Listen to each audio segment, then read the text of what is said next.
Cement లాగానే ఇసుకను కూడా బస్తాల్లో వేస్తే ఎలా ఉంటుందో అన్న ఆలోచన చేస్తోంది తెలంగాణ సర్కార్. ఈ విధానం ద్వారా అక్రమాలకు చెక్ పెట్టొచ్చని, ఆదాయానికి తోడు ఇసుక దళారులకు అడ్డుకట్ట పడుతుందని ప్రభుత్వం భావిస్తోంది. ఇప్పటికే గనుల శాఖ తీసుకొచ్చిన పలు సంస్కరణలు సత్ఫలితాలు ఇస్తున్నాయి.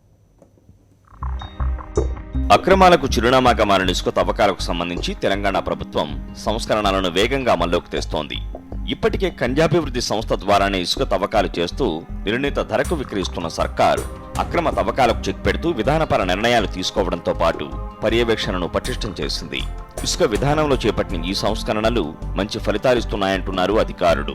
ప్రస్తుతం ఇసుక తవ్వకాలు చేస్తున్న ఖనిజాభివృద్ధి సంస్థ క్యూబిక్ మీటర్ ఇసుకను 550 రూపాయల నుంచి 600 రూపాయల వరకు విక్రయిస్తోంది.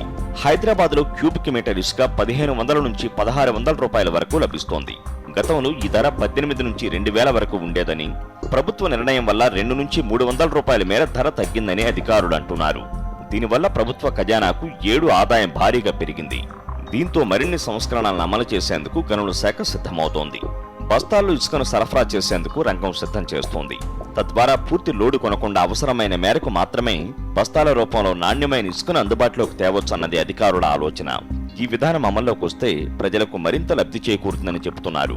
ఖమ్మం జిల్లా నుంచి పైలట్ పద్ధతిని ఈ విధానాన్ని అమలు చేసేందుకు సిద్ధమవుతున్నారు. ఈ విధానం అమల్లోకి వస్తే ఇసుక అక్రమాలను పూర్తి స్థాయిలో అరికట్టవచ్చని తెలంగాణ ప్రభుత్వం అంచనా వేస్తోంది. ఇది విజయవంతమైతే మరిన్ని జిల్లాల్లో అమలు చేసేందుకు సిద్ధమవుతోంది గనుల శాఖ.